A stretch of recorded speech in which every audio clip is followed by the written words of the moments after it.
Customer service is a passion of mine.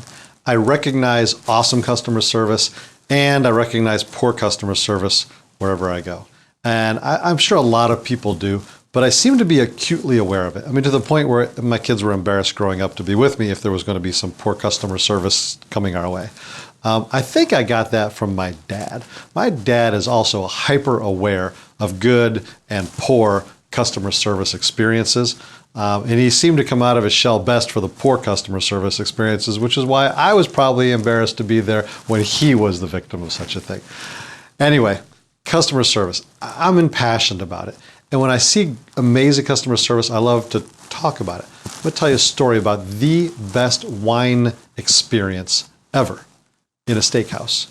This is in the Cut Steakhouse at the Las Vegas Venetian. It's between the Venetian and the Palazzo, down on the ground floor. It's still open, you can go.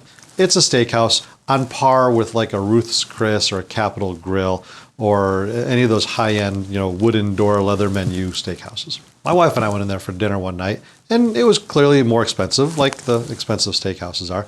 And we ordered a bottle of wine. And I think the cheapest bottle of wine on the menu was about $150. And the most expensive was close to $1,000. So I'm not used to drinking that kind of wine. I like wine, but I'm not fussy about wine. So we ordered something in that lower range. And I thought, like anybody else, the waiter, the same one that took the order, would be back with my bottle of wine and 2 glasses. We'd have a little taste, approve, and go on. Boy, was I wrong. Let me tell you about the most amazing customer service ever for tasting wine. First, one of the wine assistants, I guess, comes out with a little metal table. It's about a foot long and a foot and a half long and maybe 9 or 10 inches wide. In the middle of it, there is a hole. It's stainless steel.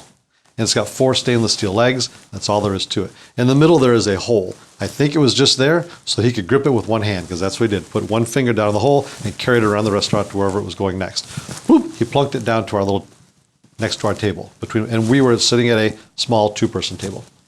A few minutes goes by, a different gentleman, wearing the same getup, another wine assistant perhaps, comes out with 3 wine glasses. Now remember, just the 2 of us.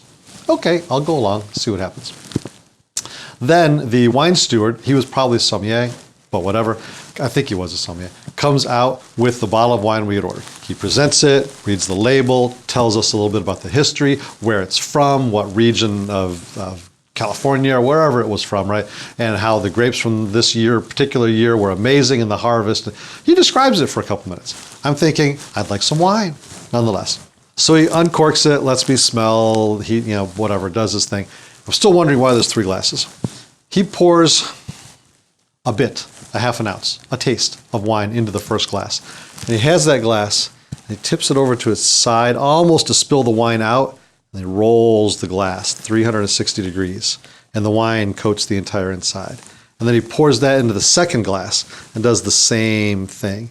And he pours that into the third glass. At this point, I ask him, what's with the spinning around? He goes, oh, it's to season your glass. Now, I didn't ask what he meant, but I kind of get it. Fine, whatever. Maybe there was some water residue inside my glass. Heaven forbid. He gets to the third glass. I'm still wondering about the third glass. He rolls it around, and then he takes a sip of my wine and does the whole thing. He's smelling, he's tasting, he's got his nose in there.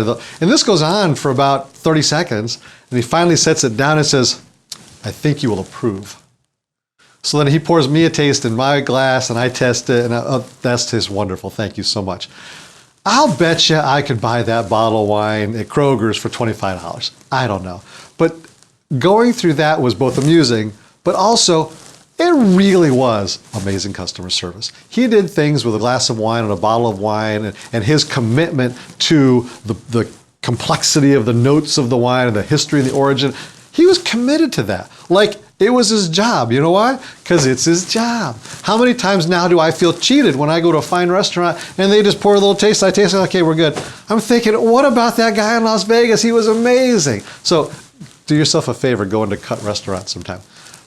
The point of my story is, when it comes to customer service, there's really nothing over the top, is there? I mean, you set the bar. You are the top if you're doing it better than anybody else. Now, there is silly and there is strange.